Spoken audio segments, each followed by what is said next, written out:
Hello friends, welcome back to my channel let's prepare. तो आज हम इस वीडियो में पढ़ेंगे सम्राट अशोक के बारे में, अशोका द ग्रेट के बारे में।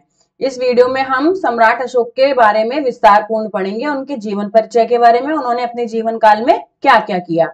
तो मैंने ये छोटे छोटे टॉपिक्स की छोटी छोटी वीडियो बना देती हूँ जिनसे कि आपको पढ़ने में आसानी मिलेगी। तो चलिए शुरुआत करते हैं। सम्राट अशोक, इनका शासनकाल जो है वो कब से कब तक रहा है? 272 ईसा पूर्व से 236 ईसा पूर्व तक। प्राचीन समय के सबसे प्राचीन वंश मौर्य वंश के तीसरे राजा, ये कौन से राजा थे? तीसरे राजा अशोक मौर्य विश्व प्रसिद्ध और सबसे शक्तिशाली राजाओं में से एक थे। मौर्य राजवंश या मौर्य साम्राज्य प्राचीन भारत का एक शक्तिशाली राजवंश था। मौर्य राजवंश ने 137 वर्ष तक भारत में राज्य किया। कितने वर्ष तक? 137 वर्ष तक। इसकी स्थापना का श्रेय किसको जाता है? चंद्रगुप्त मौर्य, और उनके मंत्री चाणक्य को दिया जाता है। सम्राट अशोक ने 272 से 236 ईसा पूर्व तक शासन किया। मौर्य वंश के ये एकमात्र ऐसे राजा थे जिन्होंने अखंड भारत पर राज्य किया। चक्रवर्ती सम्राट अशोक का जन्म कहां पर हुआ था? 304 ईसा पूर्व वर्तमान बिहार के पाटलिपुत्र में हुआ था इनका जन्म। सम्राट बिंदुसार के पुत्र और मौर्य वंश के तीसरे राजा के रूप में जाने गए। इनके पिता का नाम क्या था? बिंदुसार। चंद्रगुप्त मौर्य की तरह ही उनका पोता भी यानी कि अशोक जो थे वो काफी शक्तिशाली था। पाटलिपुत्र नामक स्थान पर जन्म लेने के बाद उन्होंने अपने राज्य को पूरे अखंड भारतवर्ष में फैलाया, पूरे भारत पर एक छठ राज्य किया। ये टेबल दी गई है, इसमें इनका जन्म स्थान और समय है 304 ईसा पूर्व में पाटलिपुत्र में। इनके शासन का समय जो था 272 ईसा पूर्व से 236 ईसा पूर्व था। पहचान इनकी महान राजा के रूप में, इनको बोला जाता है Ashoka the great, Ashok the महान, इस तरह से बोलते हैं। पिता एवं माता जो थे, पिता का नाम बिंदुसार और माता का नाम शुभांतरगी, और इनकी पत्नी का नाम, इनकी कई पत्नियां थी, देवी, कारुवाकी, पद्मावती, तिष्यरक्षिता। इनके पुत्र थे महेंद्र और तीवल, कनाल, संघमित्रा इनकी पत्नी, वो इनकी पुत्री का नाम था।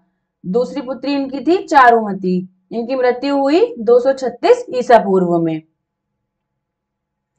अपने राजकुमार के दिनों में उन्होंने उज्जैन तथा तक्षशिला के विद्रोहों को दबा दिया था। सम्राट अशोक का साम्राज्य अखंड भारत में विस्तृत था। उत्तर से दक्षिण हिस्से तक केवल सम्राट अशोक का ही राज था। उत्तर से दक्षिण तक के हिस्से तक केवल सम्राट अशोक का ही राज था।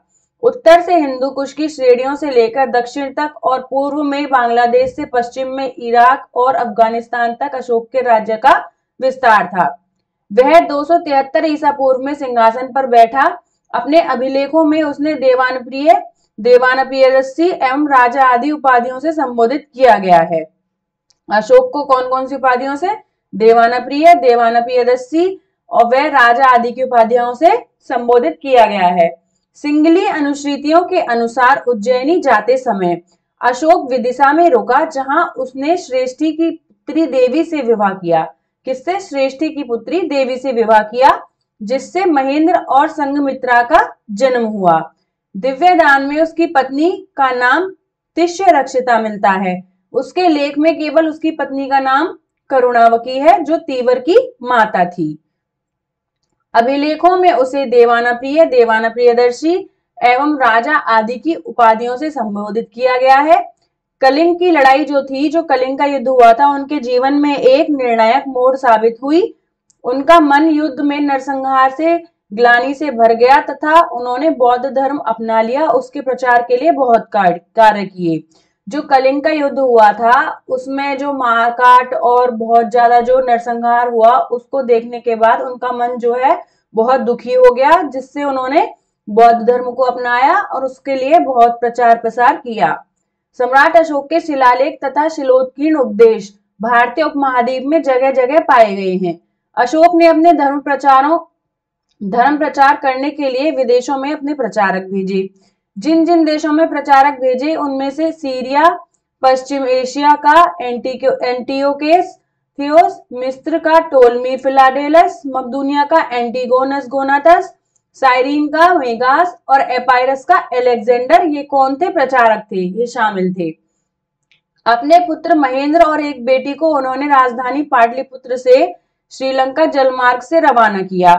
पटना पाटलिपुत्र का ऐतिहासिक महेंद्र घाट उसी के नाम पर पड़ा है। उनका पुत्र जो था महेंद्र। क्वेश्चन आ जाता है कि उन्होंने अपने कौन से पुत्र पुत्री को भेजा, तो वो पुत्र महेंद्र और पुत्री संघमित्रा, इनको उन्होंने बौद्ध धर्म के प्रचार के लिए भेजा।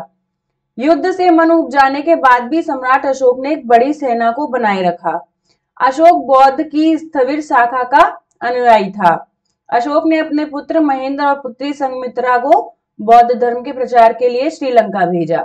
अशोक ने अपने शासनकाल के 10वें वर्ष में सर्वप्रथम बौद्ध गया की यात्रा की थी। अपने शासनकाल के 20वें वर्ष में लुम्बिनी की यात्रा की तथा लुम्बिनी ग्राम को कर से मुक्त कर दिया। 10वें वर्ष में कहा कि बौद्ध गया की यात्रा की और 20वें में लुम्बिनी की यात्रा की।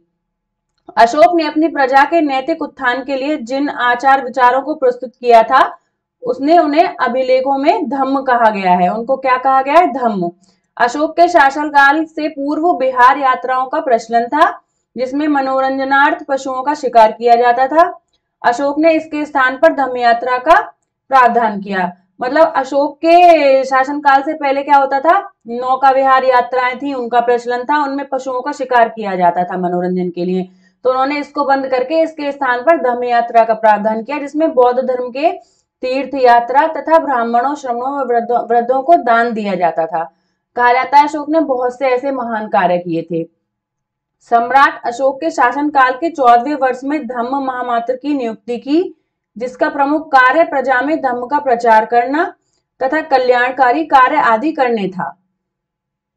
अशोक प्रथम शासक था जिसने अभिलेखों के माध्यम से प्रजा को संबोधित किया। इसकी प्रेरणा उसे ईरानी शासक दारा प्रथम ने दी। मतलब जो ईरान के शासक थे उनसे उन्होंने इस प्रेरणा को लिया। अशोक जो थे वो पहले राजा थे ऐसे जिन्होंने अपने अभिलेखों के माध्यम से प्रजा तक अपने विचारों को प्रस्तुत किया।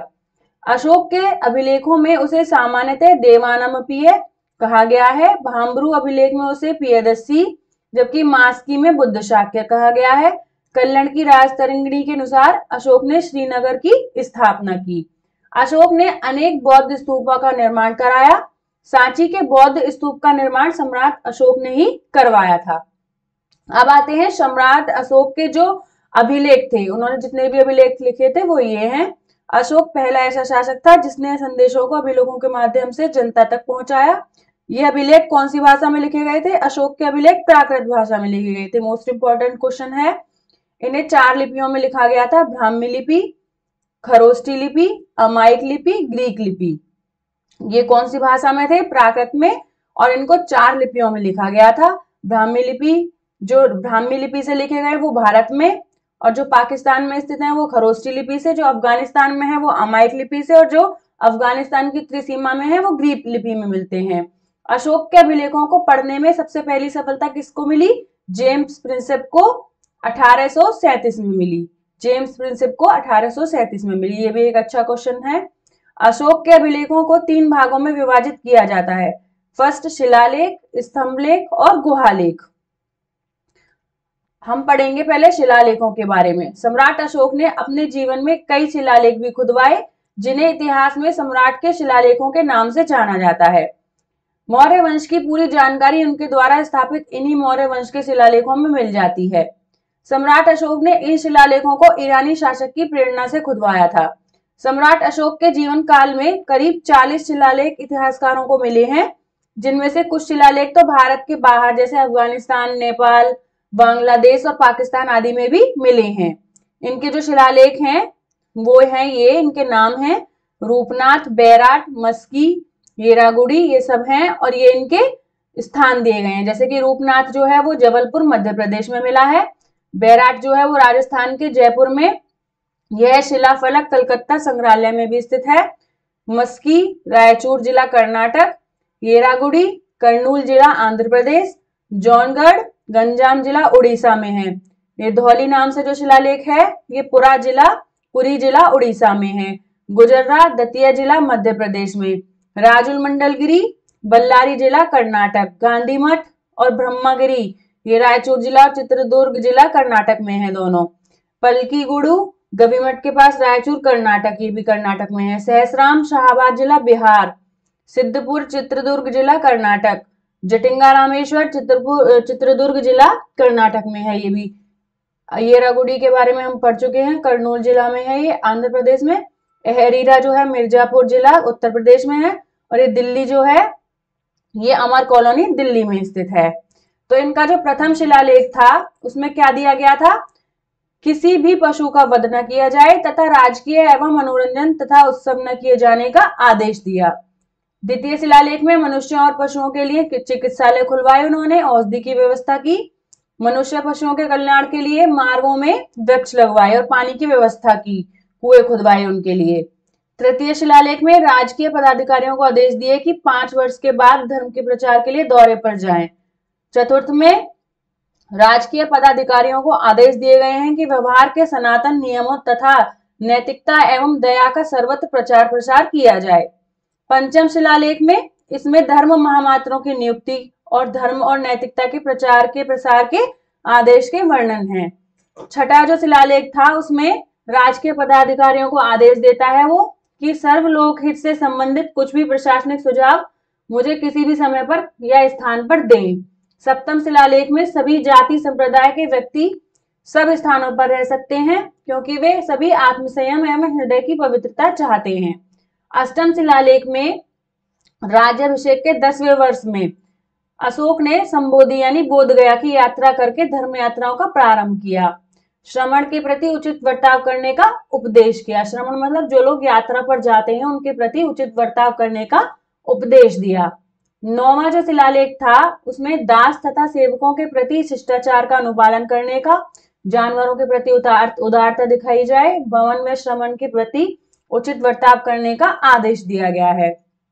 10वां जो शिलालेख है उसमें घोषणा की जाए यश और कीर्ति के लिए नैतिकता होनी चाहिए। उनका 11वां शिलालेख जो था उसमें धम्म नीति की व्याख्या मिलेगी और विभिन्न अवसरों पर किए जाने वाले दान की चर्चा की गई है। उनका 12वां जो शिलालेख है किसी को भी अकारण अपने धर्म की बड़ाई दूसरे धर्म की निंदा नहीं करनी चाहिए। 13वें शिलालेख में अशोक के राज्याभिषेक के 8वें वर्ष कलिंग विजय का उल्लेख है। 13वां शिलालेख जो उसके बारे में बहुत पूछा जाता है उसमें क्या तो जो कलिंग युद्ध हुआ था उसका पूरा उल्लेख उसमें मिलेगा। 14वां शिलालेख धर्म प्रशासन संबंधी महत्वपूर्ण सूचनाओं का विवरण है। अब आते हैं स्तंभ लेख। अशोक के स्तंभ लेखों की संख्या 7 है जो 6 विभिन्न स्थानों में पाषाण स्तंभों पर मतलब यानी कि स्तंभ खंभों पर उत्कीर्ण हैं। ये स्तंभ लेख हैं कहां पर, दिल्ली, इलाहाबाद, लौरिया अरराज, लौरिया नंदनगढ़ और रामपुरवा, इसमें ये सभी स्तंभ लेख मिले हैं। तो आप सभी को मेरा पढ़ाने का तरीका पसंद आए तो प्लीज मेरे चैनल को सब्सक्राइब करें और लाइक और कमेंट करें। Thank you.